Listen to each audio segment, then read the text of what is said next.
Hello, my name is Sonia Verjovsky and I work with Keys Employment and Newcomer Services, and I am the project supervisor for the Workplace Inclusion Charter, and I am here with Wessam Ayad, who will introduce herself. Thank you, Sonia. So my name is Wessam Ayad, and I work as a program manager at Keys, Newcomers and Employment Services. I've been at Keys for the last 10-ish years, and I am a program manager for different programs, including the EDI portfolio that includes the Workplace Inclusion Charter. And thank you so much, Jeff, for having us today.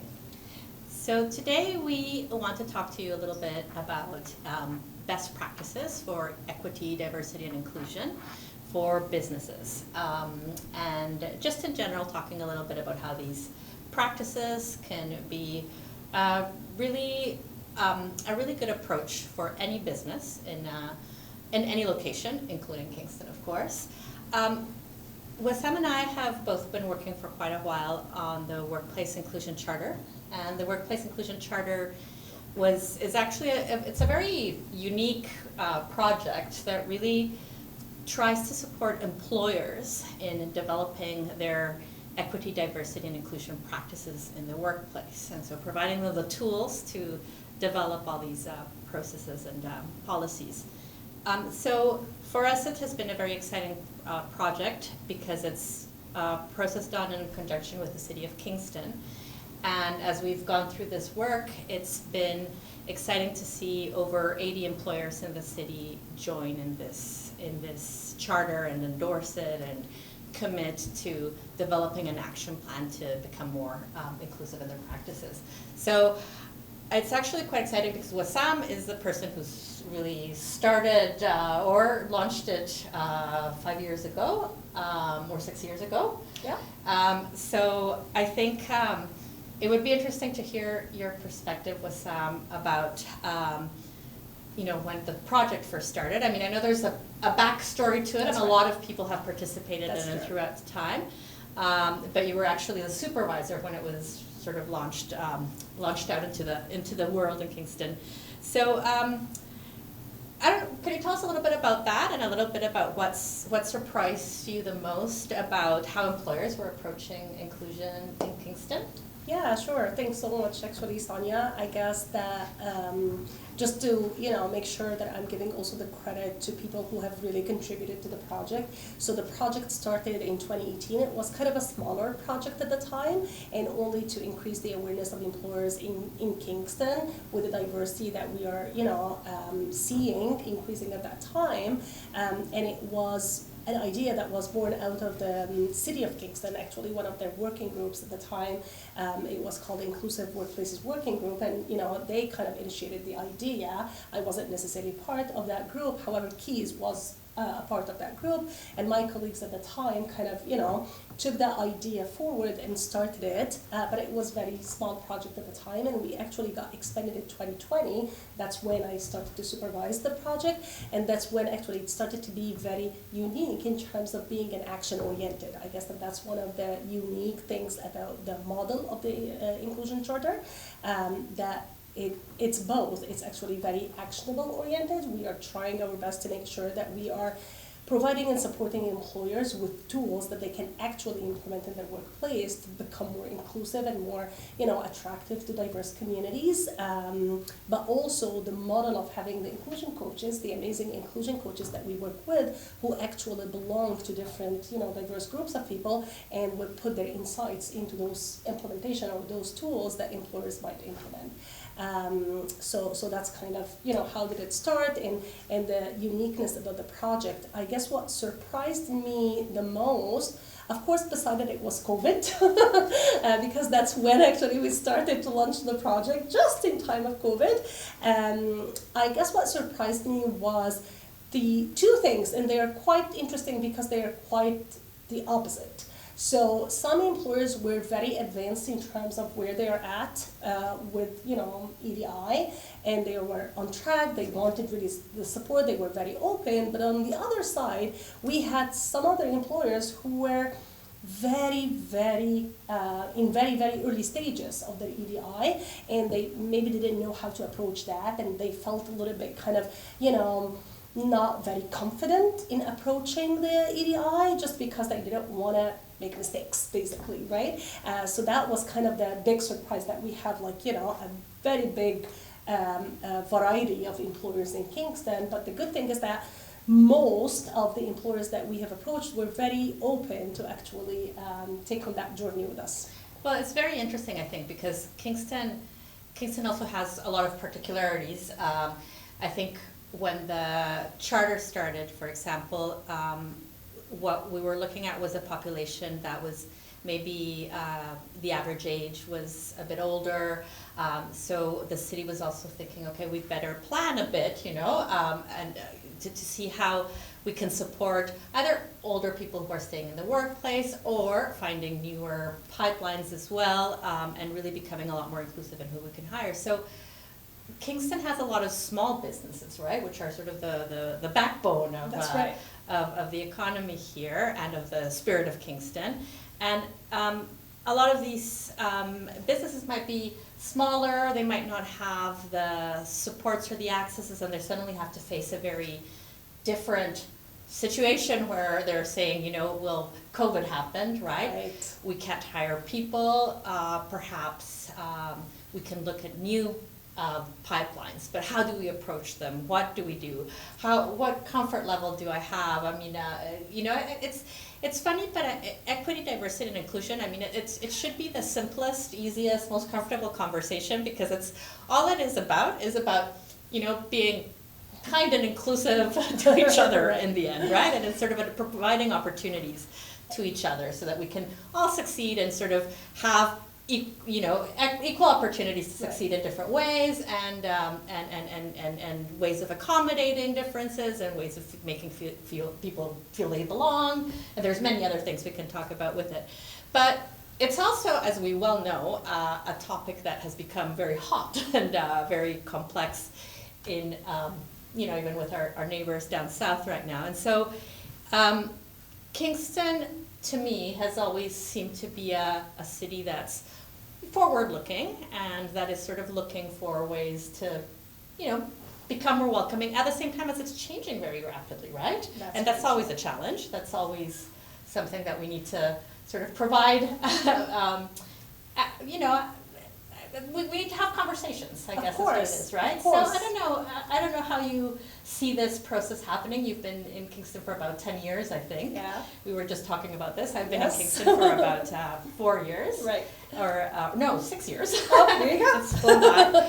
And even in the time we've been here, we've seen the difference. Oh my gosh, yes. This change, right? Yeah, so, definitely, yeah. definitely. As I mentioned earlier in our meeting, you know, it was really interesting to see how the change has happened over the last 10 years. Like, I still share that kind of story about me driving down, you know, Bath Road the first day I moved to Kingston and finding no one who looks like me at the time, right? But now, barely that I wouldn't meet someone who looked like me in the street, right? Which is like a huge difference that we are definitely very proud to see that Kingston has achieved. So I definitely agree with you. And, you know, in terms of the EDI being kind of a hot topic, of course it is, and it would always be, I guess, for different reasons. And, you know, I know exactly what you're saying in terms of, you know, EDI being something that should be simple, like, you know, just being human, right? Just being kind to each other. However, at the same time, I don't blame anyone, to be honest, to feel that it's a little bit uncomfortable to talk about EDI. Specifically that, you know, if we are talking from, you know, a perspective of an employer that you and I have been working with for so long, that, you know, maybe they don't think that they have the tools. Maybe they are not necessarily understanding the different cultures of the people that they are hiring, how to be more appealing to them. Like, they have all the good intentions maybe, but they are not 100% sure on how to pursue that. And that's scary, right? Like, if you don't have the resources, if you don't have the tools, that's a scary thing, right? Especially that it touches on human, right? Exactly. So I guess that I definitely don't, you know, blame anyone, and we have seen that a lot, right? Like, we have seen employers who are, you know, telling us, oh, we'd rather be, you know, not really get involved, right? Just because we're not sure. And then we saw those, you know, same employers who have been with us for the last 6 years and have really implemented a lot of stuff, and now their workforce is completely different. So, you know, a lot of success stories in there as well. And I think it only has to do with meeting employers where they're at, as we usually do, right? Like, I think it's very important for employers, because I think that we are also aiming to give that impression to employers that you're not alone, kind of thing, right? We are all in this together, and it's our city that we would like to prosper together, and our role is not to judge anyone or to say that you're doing something that's right or wrong, but rather, what do you need and how can we support you? Because in the end of the day, this is the demography of our city. That's how we are changing, and that's going to be your need to, hire those talent and make sure that you are tapping on their, skills and abilities. So how can we make that happen in a way that's beneficial to you and beneficial to our lovely population? And we can definitely talk about a lot of things that we can offer to employers, or we have offered, that really showed success in terms of the different implementations, right? And all the challenges, like maybe I would actually pick your brain on that in terms of, what do you think are the major areas where employers were kind of struggling with that we have seen in terms of EDI? Like, what are the pain points? Well, I think one of the first things that we noticed when, especially with COVID arriving, and when employers were trying to, I think in a way we've had this conversation before when we talk about equity, diversity, and inclusion, and some people talk about diversity, inclusion, and equity, and there's all these different ways of talking about it. But in a way, there is sort of, sometimes you have, diversity as a first step, and then you seek to find equity within all of that diversity, and then allowing people to feel included within different spaces. And so a lot of places were in their first step, and that step of let's diversify, right? And if you're in a smaller city where we all know each other, we all grew up together, we all went to school together, it's very natural that you're suddenly thinking, I suddenly am going out and meeting people or getting people to work with me that I may not have known before, or that I may have had no contact with before. And so you're putting together your job descriptions, and many times what happens is that you may have this job description lying around in a drawer that you pull out and you dust off, and you've had it there for 10 years or so, and you're like, okay, I need to hire somebody new now. And you're using the same job description that you were using 10 years ago. And that job description might not be that, well, to begin with, might not be that appealing to somebody who may have different experiences, or it also may not really speak to how inclusive you may be as an organization. You may not be expressing it that much through your job description, or you may be unintentionally including barriers that you didn't really think of. But for example, you may be saying, this is one example that we always provide, but you may be saying, you must have a G license, and maybe you're a business that, you're like, well, why does this person, maybe this person only needs to be able to get there on a bicycle or in a bus or whatever, and they don't need that specific. Exactly, or having access to transportation, right? Yeah, exactly, maybe you just need access to transportation. So by putting that requirement, a lot of people might say, oh, I can't apply, and that means that a lot of young people won't apply, maybe a lot of older people who don't have a license anymore or who aren't driving anymore won't apply, a lot of newcomers might not apply because it's complicated getting your driver's license when you've arrived in Canada. It takes time to go through that process. So you may even know how to drive, but you just haven't been able to renew that driver's license. So it's such a small thing. Yep. And, by removing it, you just sort of open up a world to somebody, right? Exactly. So I think that was the first barrier that a lot of people were encountering and are still encountering. How do we even begin to diversify, right? How do we we want to be diverse. I think the conversation around diversity is making it very clear to a lot of people that not only is it it's the right thing to do to be a diverse workplace, but it's also a really great idea, right? Like you get a lot of new solutions, you get a lot of new opinions, you get a lot of feedback, there's a lot of things to be said. And you represent the community that you're operating, right? Which actually has a big impact on your own profitability as a business, right? Because if you are representing the people who are purchasing from your store, of course that makes a difference, right? Like that would encourage them to tell their friends to come and buy from that store. Oh, they're pretty diverse, they speak that language, whatever. So actually you are increasing your market segment by representing serving the community where you work, right? Exactly, Yeah. exactly. So it makes it very, I think, very worthwhile for businesses to take these steps, right?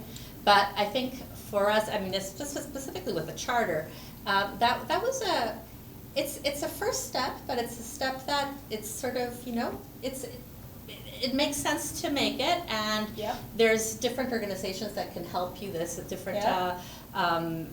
even employment services that can support, and community organizations that can help you sort of tap into a lot of different talent that you hadn't considered before. But then you need to connect, and you need to make, create a job description that is appealing for somebody, right? 100%. I So guess good. that you are bang on, like in terms of the job description, that's very important, first step to start with, because this is how you actually connect with diverse communities. This is where you are having the opportunity to tell them, don't worry, you can come and have that interview without feeling intimidated or, excluded or whatever. We want to hear from you somehow. So those little things that are not necessarily costing employers anything, to just add one word or change another in a job description, that makes, a big difference. So those little things that make, huge difference is something that we definitely have seen, success stories coming out of.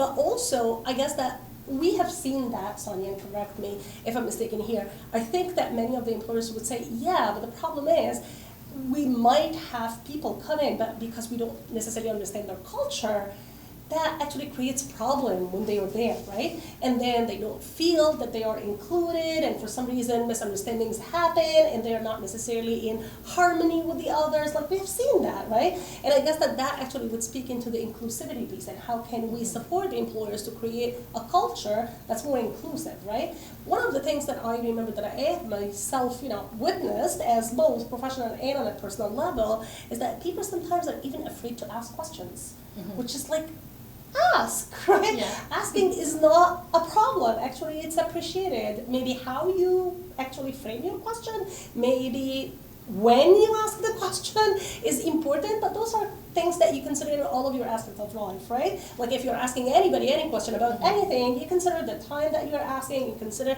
the way that you're asking, so it's not something that you have never practiced before, right?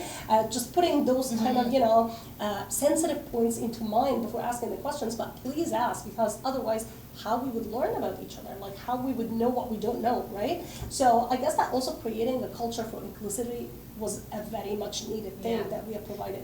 Yeah, and I think we were having a conversation with two of our employers that we've worked closely with. Just a while back we were talking with them, and they were talking about different things that they have started creating, and of course this didn't start right at the beginning. It's a process. Like, this is always a process, and you start with one thing and then you try another. But they, as they started to diversify a lot more, they began to think of having things like, bringing different dishes, bring a dish from your own country to day work, Exactly. or creating organizations. When in larger organizations, you have the possibility of creating employer groups, or groups with different, affinity groups, so groups that may be able to have a particularity in common that they can talk about and discuss and sort of advocate for.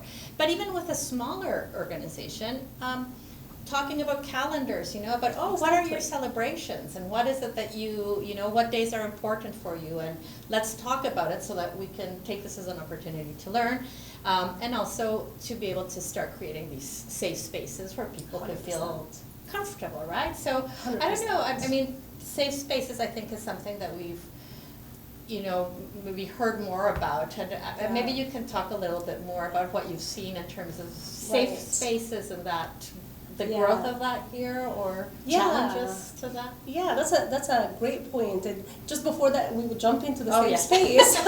there is actually something that I would like to kind of add on what you just said about, like knowing maybe about the different cultures, the different celebration. It's ironic because yesterday I got that, inquiry from one of the employers asking about praying mats and Yeah. where to get payments from, right? So it's something like I think that employers are getting more oriented, more familiar with, understanding how to actually be responsive to the different needs of their workforce, which is amazing to see, right? I've never imagined that that would be an inquiry, so that was great to witness. And in terms of safe space, that's exactly what we mean by safe space, right? Like that inquiry is creating a safe space. Like once you understand what you're, and you know, we're not asking every employer to be competitive in terms of all the cultures in the world. That's very unrealistic. That's not what we are aiming for.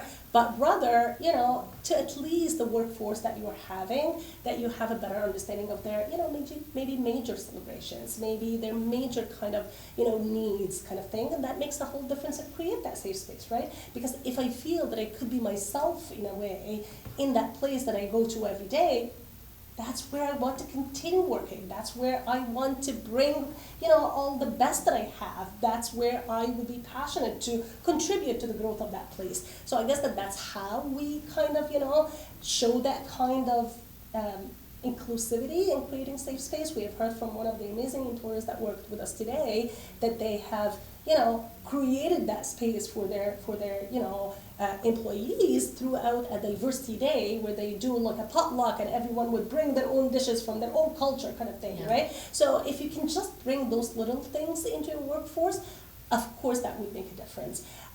We are in I guess that many of the employers, which is amazing to see, are actually in a higher stage of safe space. Now we are talking brave spaces.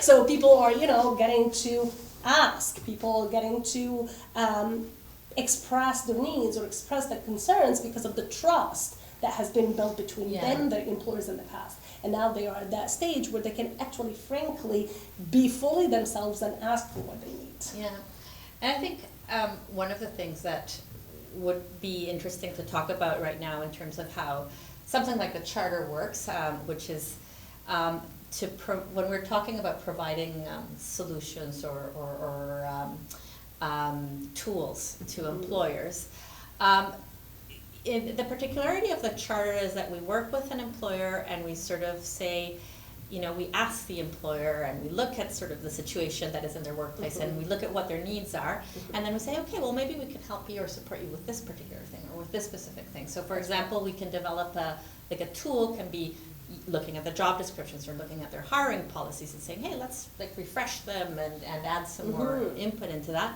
Or it can be, let's develop some access notes, right? So for example, let's help you post on your website what sort of accessibility you have to your building. Let's help you, you know, somebody can look at the website and see exactly where you are, what the washrooms are like, what the spaces are like to enter and access and move around. And I think this then becomes really useful to absolutely everybody. It can be useful. I was just having this conversation with somebody. You may be thinking about, you know, it may be useful for somebody who may have particular accessibility needs and may need to know whether it's wheelchair accessible, but it will also be useful for somebody who doesn't really speak English and who might be able to look online at all of this information and be able to arrive to the place, right? And so I'm going to an interview to this place and I looked on their website and I was able to find out where they are, right? Or it can be helpful for somebody who is neurodivergent and might be able to say, you know, I am feeling, you know, I have a particular anxiety and I do need to figure out where it is. This is how I learn, this is my learning style. Exactly. So you're talking about, you know, one small thing that you can do and suddenly it creates accessibility for a lot of different people that you weren't necessarily, maybe you didn't have those specific people in mind at first when you were doing it, but it suddenly opens up a world to a lot of people. So, and I guess the EDI is exactly as you have described it. It's like the domino effect kind of thing. So, you know, you tap on one thing and then the whole row would follow. So I think that also one of the things that I'm really proud of is that we are tackling EDI from a very holistic approach, right? So yeah, we can do things that are very little and very small and not costly at all that would create a great impact, but actually those little things would lead to other things, and then those other things would lead to other things. And we have seen that with our employer partners who actually, you know, have been with us since it's like the charter started, right? So they have been there for the last 6 years and they have always been coming back and saying, oh, what is next? what is next? What's next? So it's really great to see that that's happening. And again, as you mentioned, we tackle it from every aspect of employer that's really important for the employers and the job seekers, right? So it's the policies and procedures could be as strategic as that. It could be recruitment selection. It could be organization culture that we tap into inclusivity, and also investment and retention, right? And how we are actually growing and investing in those talent so they can bring the best of them into the labor work, right? So I guess that the holistic approach that we are taking from like through the charter is really something that's very important, and also the specialization that we are getting into, like the very different phases that we are going through is also amazing. Like, talking about the different sectors, for example, that are very needed into our community to talk about. Like now we are taking that gender lens as well and making sure that we are addressing the specific needs of women. And then the specific needs of women in specific sectors that are, traditionally male-dominant sectors, right? So I guess that we are really getting into the layers and layers of equity, diversity, and inclusion within the Kingston community. And of course, we wouldn't have been able to do that without the employers being on board. So, yeah. And just to sort of talk a little bit about this process as well. I mean, we talk a little bit about bias-free hiring. I mean, is there such a thing as bias-free hiring? And how can we work in that direction, or work to sort of widen our net when we're... You know what, Sonia, the amazing thing about EDI is that we can talk about every single detail like for days. So we want to make sure that we are, careful with time here. But I think that, like with the blind hiring kind of thing, it's very important that we would make sure that we are having some practices that are actually avoiding as much as possible bias. And let me tell you something, like I don't believe that we can eliminate bias, right? Yeah. Because it's very hard. Like everybody has their own biases. Like let's just acknowledge that, right? Yeah. So it's not like an accusation that you are biased sometimes. Yeah, in certain circumstances and in certain behaviors, yes, but everybody has their own bias and we need to acknowledge that. But it's how that we are trying our best to reduce those biases for the benefit of everyone, employer and employee, or employer and job seeker, right? So one of the things, for example, that we have seen a lot, that many immigrants, for example, would change their names, right, on resumes, because they know if I'm applying with that, name, probably I'm gonna get excluded just because of the names, right?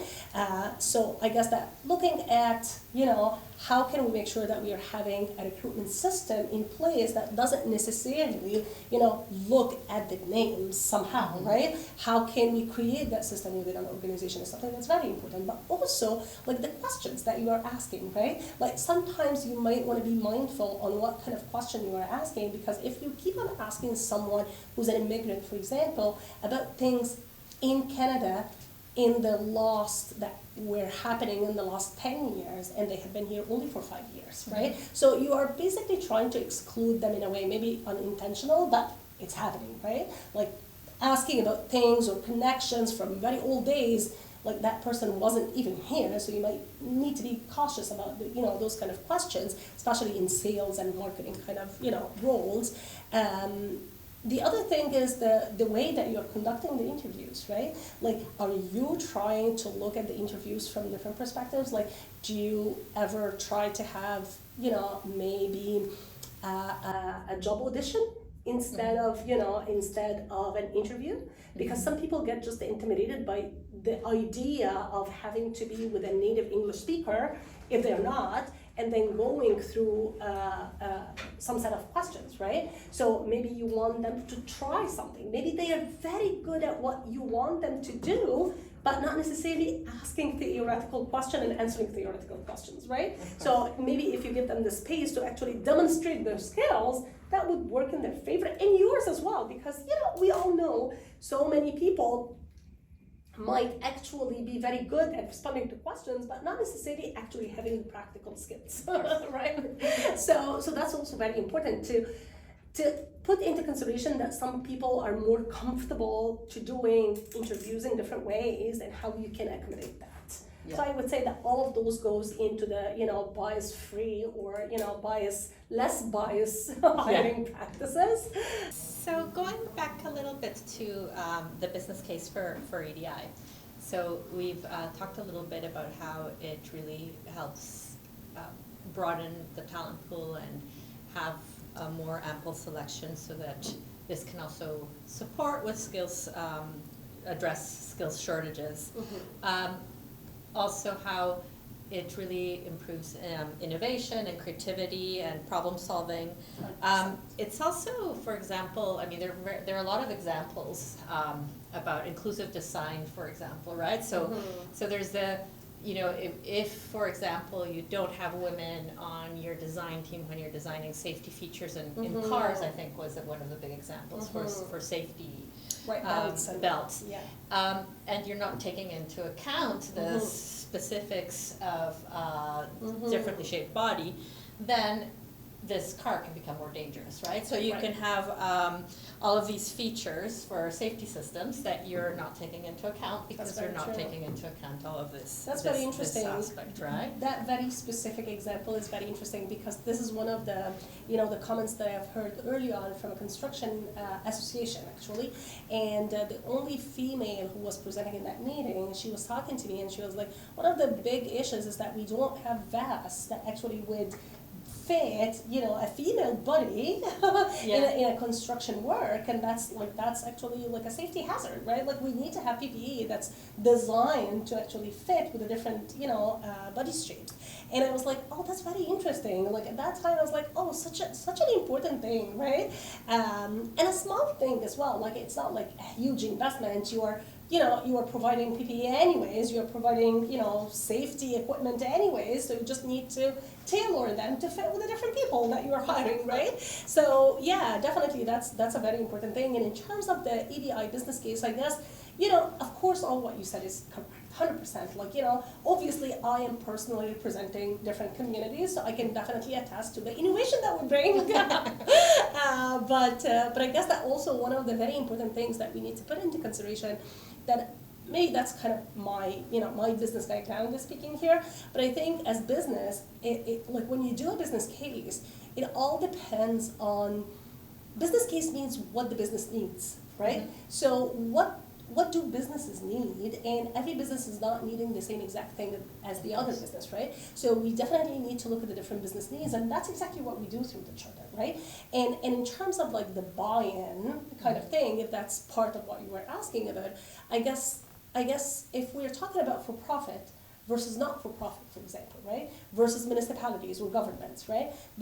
Of course they have like, overlapping kind of goals, but in the same time, they have very different strategies and visions, right? That you need to work with them through what they want and what they need. So if we're talking about for-profit, so if I would ask you that question, Sonia, like, what do for-profit businesses want or need?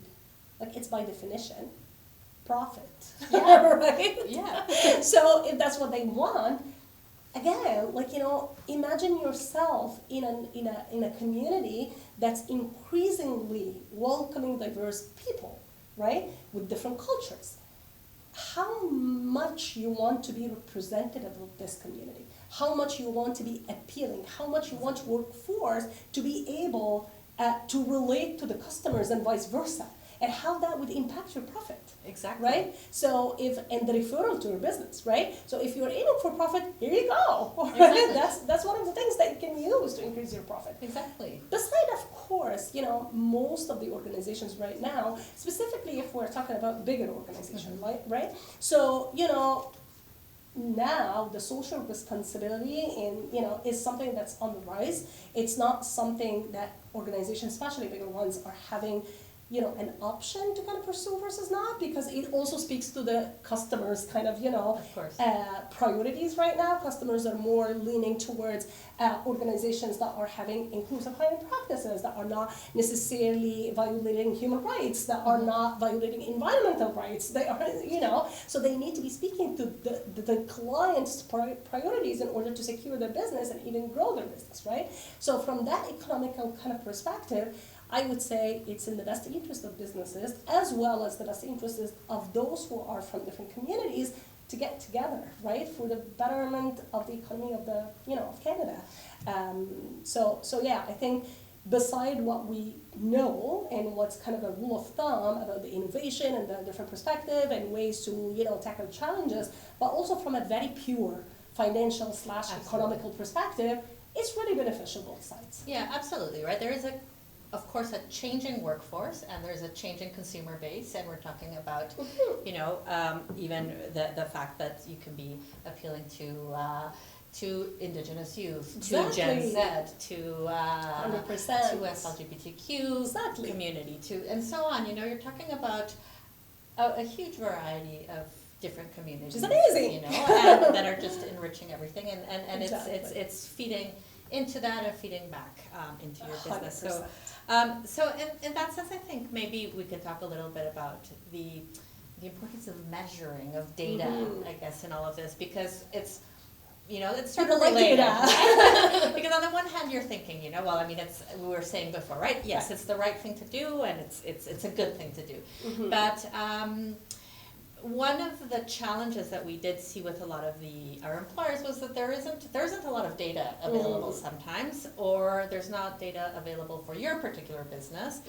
And even if you're a small business, you may just never have thought of keeping track of these things within your business. So do you want to talk a little bit about the importance of data or measuring data, or how to do that, even in the context of small businesses, I think is the most important here, right? Of course. And yes, of course, data is very important, because I guess that as much as decisions are made based on data, the most successful thing would be, right? So I guess it's very important to be having like a measurement or a measuring mechanisms where you can track your data about impact, about hiring practices, about diversity, about whatever that you have put in place. But one also of the very sensitive points about that topic that I would like to kind of mention is that also EDI measures are very hard to measure. Right? To be very honest, I don't think that there is a final goal or something that we are aiming to reach, and once we reach it, hey, we've done it all. That's not how we actually measure the impact. And I guess also it's one of the things that are very strategic and long-term kind of process. That organizations are investing in the very long term, right? So there is no way that I could say, oh, so now I'm helping that employer and we are tweaking their job descriptions, and then in 3 months or 6 months period, I would ask them if they went from having no black people in their organization, and now they're having 5% black people, for example. That's not possible, right? Like, yeah, you can aim to have some targets and increasing that target as you go, but you shouldn't stop at any point of time, right? Like, there is no end goal. The end goal is to keep going, right? And I guess that's very important, because sometimes also employers are very hesitant, right? Because of that. Like, what is the expectations, right, of us achieving something, right? How are we going to be accountable? Are we going to be accused of not being achievable, kind of thing, right? So no, actually it's the other way around, in my opinion, and you tell me what you think, because sometimes I feel, if an employer is approaching us or approaching EDI in general, to achieve a certain point, like training, for example, I feel more that they want to check the box, right? Like, we have done that training, yay, we are inclusive. You know what I mean? Which is not the case, actually. So I think it's very important that we also, communicate with the employers that there is no specific goal other than being inclusive. And that requires ongoing work. It doesn't mean that you never stop and you don't feel the success. You will feel the success every step in the way, but there is no end goal, and then you should stop. Yeah, and I think it's also a little bit about just getting a sense of how your organization is feeling. How is your staff feeling, right? Exactly. And it's more about that really than about actual even numbers. Exactly. Times, right? Yes. Yeah. 100%. And I think that there are so many mechanisms actually in place the simplest that we can talk about is climate survey, right? Like, or what they call sometimes feedback survey or employee satisfaction survey. Like, you can have that on a regular basis, like once a year, for example, and it could be very simple, just asking how people feel about their organization, if they feel that their voices are included, if they have an opportunity to relay their concerns, if that organization is big enough to have like ERGs or employee resource groups or mentorship program or buddy program or wellness group, or all of those little questions that would give the organization an impression or a sense of where they're at in terms of inclusivity, diversity, right?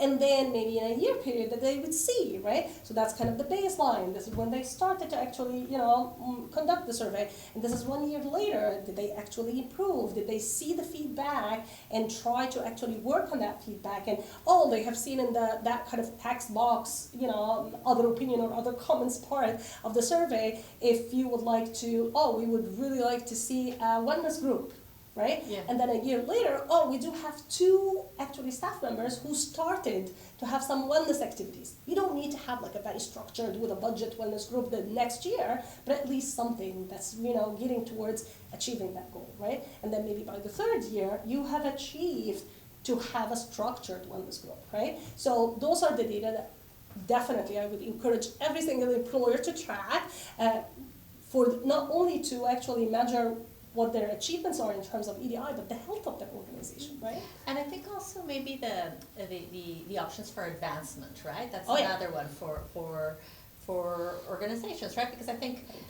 when you're hiring and when you're recruiting, I think the big piece is retention, right? For a lot 100%. of organizations. And the more you feel you belong, the more you feel included, the more you feel you have a possibility for growth within an organization. That's right. The more you want to stay with it, right? 100%. That's part of it. And so I think also these measurements allow you to see what areas there are where you can help people grow or where they're looking to grow as well. And it's part of also that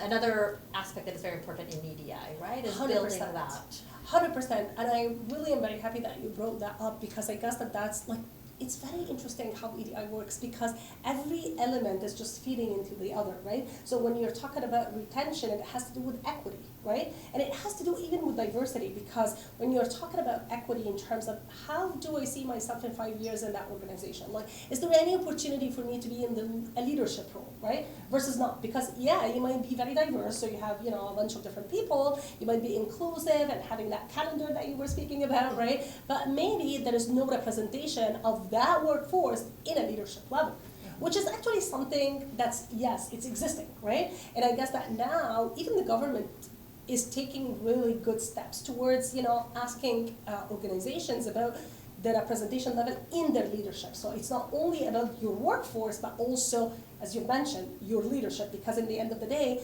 if you're diverse and if you're inclusive, but you're not necessarily having that pathway, people would leave. Right? And that would cost everyone. Would cost the employer and the investment that they have put in that employee, and it costs the mental health of that employee too, right? So I guess it's very important to keep track on, what is the growth rate of the existing, workers or employees within that organization? What is the representation, percentage of the different communities within that organization at least, and then hopefully the upper level would be, the representation percentage of the community, right? But at least, if we have indigenous people, black people, Muslim people, for example, into one organization, do we see any of those people in the leadership, for example? Right? Yeah. And is that increasing over time, decreasing over time? What is happening? Of course, that's very important. I definitely agree, because that leads to retention, leads to ROE that's better, again, economics, so return on investment or ROI, so, you would see that for sure, yeah. And I think right now we would probably need to wrap Wrap up, up. although we can continue talking about this for a few hours. But I think I'm wondering whether you have any last comments. I'm thinking, for example, some organizations might tell you, you know what, we're already diverse, we're already there. Happens a lot. What would you say to that? Yeah, that happens a lot for sure. And again, I would that has happened, and we were very successful actually together to even get those people on board. And I guess that the response would be one of two, in my opinion. One of them, again, EDI never stops, right? So even if you have done a lot, you still need to keep up, right? Because also the community is changing significantly, right? Like technology, things are really moving fast. You need to keep up, or otherwise you would be out of the game. The second thing is, yes, you have done a lot of great job. What about those best practices to be shared? So, what do you think that you would rather share your best practices? And in most situations, when they share their best practices for other employers to learn from, they also hear other best practices from other employers that they haven't done, right? Yeah. So it's that kind of knowledge mobilization and kind of, sustainability piece on how, as employer community as well, can, support each other with the different practices that they have tried. So I guess that those two things would encourage any employer who thinks that they have done a lot or they are already diverse to keep up with that. So I guess we can wrap up right now by saying that no matter what stage you are in this journey, we're very happy to support you. We're very happy to answer any questions that you may have, and you can connect with us at Keys Employment and Newcomer Services. And we'd be very happy to support. The charter is here precisely for that, to provide free support to employers in Kingston. So please reach out, and we hope we can be there in this journey together. Yeah, exactly. And one amazing thing about the charter, as you had mentioned, it's free. So we are very happy actually to provide that service as long as it's free to people and to employers. So yeah, we are hoping to have every single employer actually joining us in Kingston. So thank you very much. Thank you. Thank you so much for having us.